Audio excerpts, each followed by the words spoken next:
मैं प्रभु का धन्यवाद देता हूँ इस सुबह के समय प्रभु के चरणों में आने का प्रभु ने मदद किया है।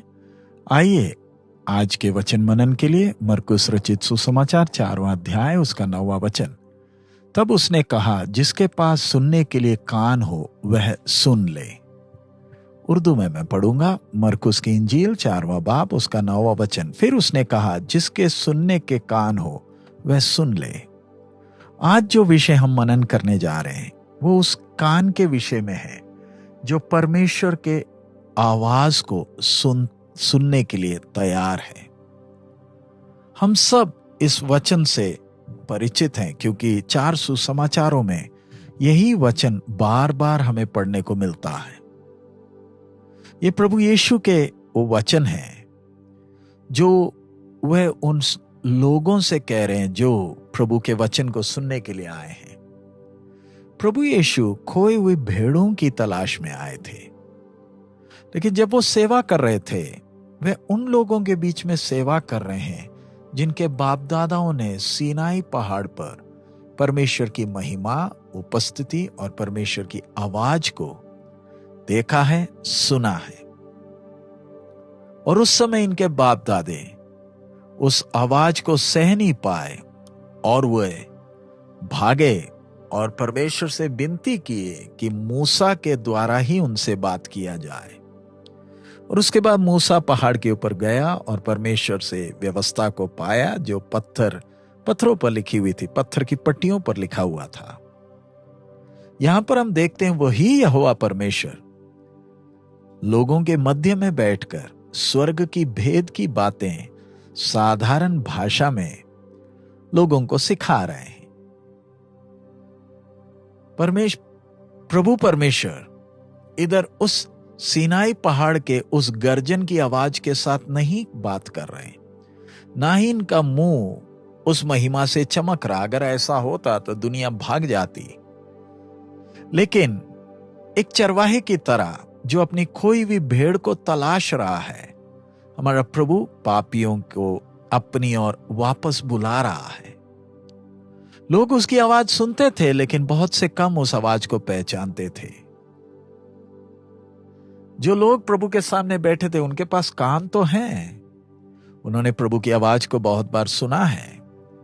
प्रभु की तसल्ली देने वाली आवाज कई बार उनके कानों पर पड़ी है, लेकिन प्रभु के कठोर वचन उनको पसंद नहीं आ रहे थे।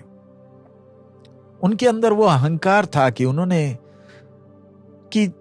उनके पास वो जीवन का वचन है। स्वर्ग उनके मन की भावनाओं को देखता था कि क्या वो परमेश्वर के वचन को स्वीकार करने का उनका मन है या नहीं। अब प्रभु का वचन दुनिया के कोनों तक पहुंचने के पहले चुनी हुई प्रजा को एक मौका दिया गया कि वो परमेश्वर की आवाज को सीधा सुन सकें। यही परमेश्वर के सच्चे वचन हैं जिसके द्वारा अनंत जीवन पाया जा सकता है। लेकिन दुख की बात, इस प्रजा ने परमेश्वर की आवाज को स्वीकार नहीं किया। उनकी सोच थी कि उनको उस आवाज की जरूरत नहीं, क्योंकि वो अपनी नजरों में बिल्कुल ठीक हैं। उन्हें ईश्वरीय शब्दों की सुनने की जरूरत नहीं लगी, क्योंकि वो सोचते थे कि हम बिल्कुल ठीक हैं अपनी नजरों में, किसी को उन्हें सुधारने की जरूरत नहीं है। ये उनकी सोच थी। आइए हम अपने आप को जरा जांच कर देखें। कई बार हमारी भी तो सोच इनसे मिलती जुलती है। हम अपने आप को बिल्कुल ठीक समझते हैं। इसी कारण परमेश्वर की आवाज सुनने के लिए हमारे कान खुले नहीं हैं। और इसके फलस्वरूप कितने बार परमेश्वर के उस गंभीर शब्दों को जो हमने सुनना था, जिससे हमारी आत्मिक उन्नति हो पाती, हम सुन नहीं पाए।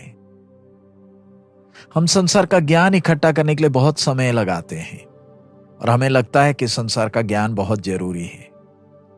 हम सब राजा सुलेमान के बारे में जानते हैं, संसार का सबसे ज्ञानी व्यक्ति। वो अंत के दिनों में परमेश्वर के वचन को इतना महत्व नहीं दिया और उनका अंत हमें मालूम है। हमारे लिए उनका जीवन सबक बनकर रहने दे। हमें इस संसार में रहते वक्त बुनियादी ज्ञान की जरूरत है, लेकिन आइए हम अपने कानों को खुला रखें ताकि नित्य जीवन के वचनों को हम सुन सके, जो हमारे इस मरुभूमि के सफर के लिए जरूरी है। हमारे आसपास हम बहुत से आवाजों को सुनते हैं जो हमारे ध्यान को सही मार्ग से भटकाने का प्रयास कर रहे हैं।